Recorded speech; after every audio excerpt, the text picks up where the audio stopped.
2025 оны одоо 3 дугаар улсын байлгах гүйцэтгэл замд 2025 оны эцсээр одоо гүйцэтгэл ямар санхүүгийн байдал болон үйл ажиллагааны хувьд ямар гүйцэтгэлтэй байхаар харагдаж байгаа. Яг 2025 онд бид нар товчхондоо нэг л зорилго тавьсан. Энэ ямар ч байсан ашигтай талаа бол хангана. Гэхдээ бизнес өргөжлөлтөд хэлэх одоо ийм л зорилго тавьсан. Тэр хүрээнд үндсэндээ одоо дараачийн жилүүдэд одоо захим худалдааны логистикийн одоо хөргөлтүүдийг хийхэд шаардлагатай энэ дэд бүтцийн хөрөнгө оруулалтуудаа хийж одоо нэмэгдүүлэх гэдэг зорилттой тавьсан. За нөгөө талдаа мэдээч хэрэг үйл ажиллагаат хилээд хөрөнгө оруулалтууд хийгээд ирэхлээр үйл ажиллагааны зардал өөрөө нэмэгддэг учраас ашигт ажиллагаа бол тийм өндөр бол байхгүй мэн. Гэхдээ ашигт ажиллагаагаа бол хангаж орох нь зүйтэй гэсэн ийм л зорилт тавьсан ажиллаж байгаа.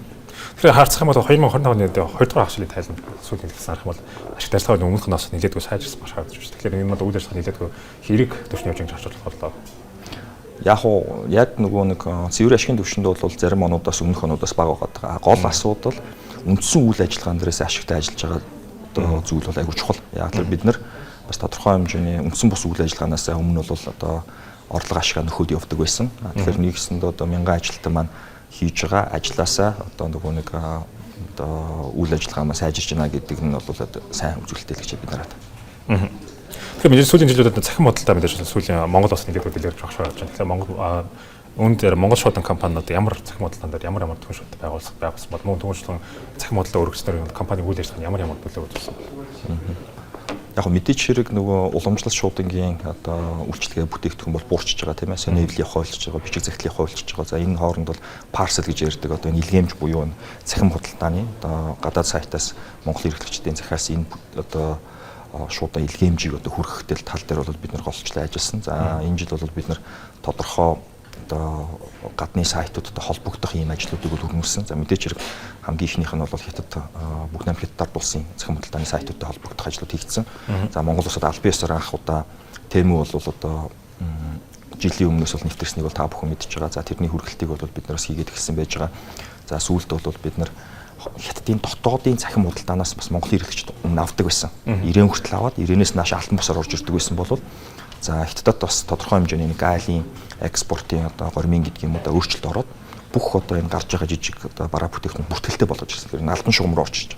Тэр утгаараа Taobao-ч гэдэг юм уу, Pinduoduo-ч гэдэг юм уу тийм ээ. Эдгээр одоо сайтуудаас холбогдох ажлуудыг хийгдээд манайхаас Хятадтай хамтрагч нартайгаа хамт тендерт нь ороод одоо ялаа одоо холболтууд хийгээд хөргөлтүүд хийгдэх гэж байгаа гэж байна.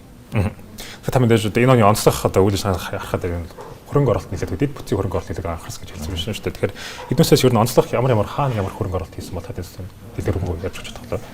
За мэдээч хэрэг шуудан маань бол үндсэндээ бит одоо солилцоог юмыг ингээд битээр ингээд физикл ингээд хүргэдэг ийм үйлчлэгээ байгаа учраас бид нар бол машин тоногдох хөрөмжөө бол нэмж автопарка шинжлэх ажлууд бол хийгдэж байна. За нөгөө талаас энэ бас хил гайлаар нэвтрүүлэхдээ аюулгүй байдалтай холбоотой бас X-ray асуудлууд хийгдлээ тийм ээ. За яг товчхондоо хэлэхэд бол гадны санхүүжилтээр гэсэн үг шүү. Монгол шуудангийн өөрийнх нь санхүүжилт биш, хамтрагч байгууллагууд бол олон улсын түншүүдтэй хамтраад бид нар 3 тэрбум төгрөгийн одоо санхүүжилт бол хийгдсэн байж байна. За тэр хүрээнд бол одоо энэ шуудан автомат ялган ангилах одоо энэ төхөөрөмжийг тийм Монгол улсад одоо анх удаа суурилуулсан.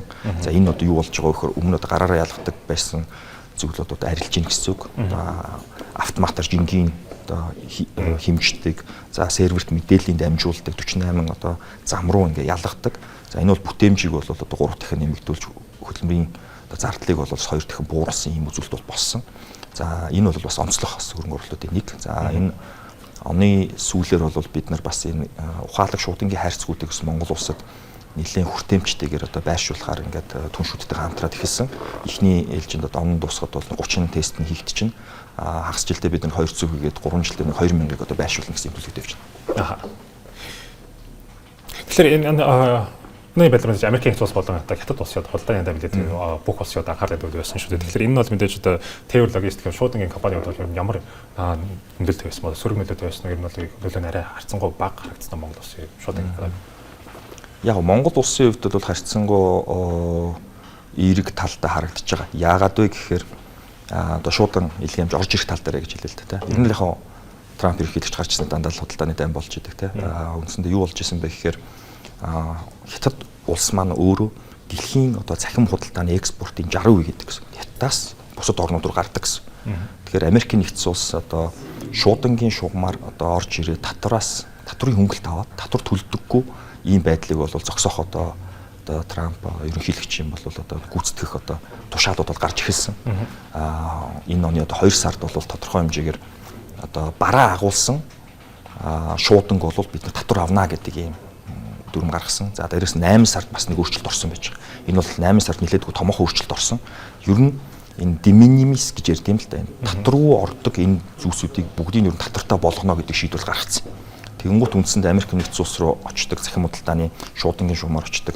Одоо энэ илгээмжүүд бол 80% нь бол гатсан байсан. Одоо буцаад нэгдэж байна л да. Тэгэхээр Европ бас одоо юу гэдгийг тодорхой хэмжээгээр хятадын одоо тэмүүч гэдэг юм, шээнч гэдэг юм, эдгээр одоо том захин худалдаануудаас хамгаалах протекционист бодлого хэрэгжүүлээд эхэлсэн. За ингэнгүүт хятад улс маань юу гэж харж байна вэ гэхээр өмнө их тооддоггүй байсан жижиг зах зээл Монголыг ч гэсэн одоо сонирхож эхэлж байна гэсэн.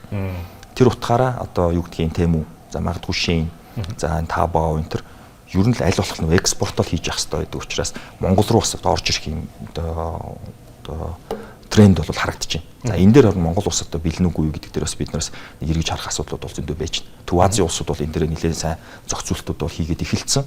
Манайх бол харьцангуй одоо хууль журмын хувьд, за татврын хувьд, хэрэглэгчийг хамгаалахын хувьд ч гэдэг юм уу энэ зүйлсүүд дээрээс жоохон бэлэн биш вэ нүдэ л гэж бид бүхэн харж байгаа. Зүгээр мэдээч хэрэг биднэр дамжаад захин худалдааны одоо бараа бүтээгдэхүүн ихээр орж ирж байгаа ч хүргэлт хийж байгаа компаниудын хувьд, шуудангийн компаниудын хувьд ч гэдэг юм уу ашиг орлого нэмэгдэж байна гэдгээр бол эрэг талаас харагдаж байгаа. Зөвхөн Монгол улсын хувьд харуул бас нэг арай нэг өөр үнцэг харагдана. Тэгэхээр мэдээж нэлээдгүй томоохон боломжууд харагдаж байгаа шүү дээ. Тэгэхээр олон улсын талаас харах юм бол мэдээж цааш тийм ямар том эрсдлүүд за мөн үнээс гадна өөр ямар боломж харагдаж байгаа бол. Яг мэдээч хэрэг эрсдлүүд гэдээ харах юм бол дахиад л би нөгөө юу руу бол орё л та тий. Үндсэндээ энэ захин худалдааны түрүүний би de minimis гэж хэлсэн шүү дээ тий. За энэ бол нөгөө татваргүй шуудангийн шугамар ордог юм. За Оросын холбооны улсын хувьд бол 200 евроос доошо үнэлгээтэй бараа татваргүй ордог ч гэдэг юм уу тий. За Хятадынх бол өөрсдөө $600, Америк бол $500 гэсэн доошо буулгаад ажиллаа. Монгол улсын хувьд энэ $2200 тах. Хөлбөмбөний доод хэмжээг 10 дахин нэмэгдүүлсэн.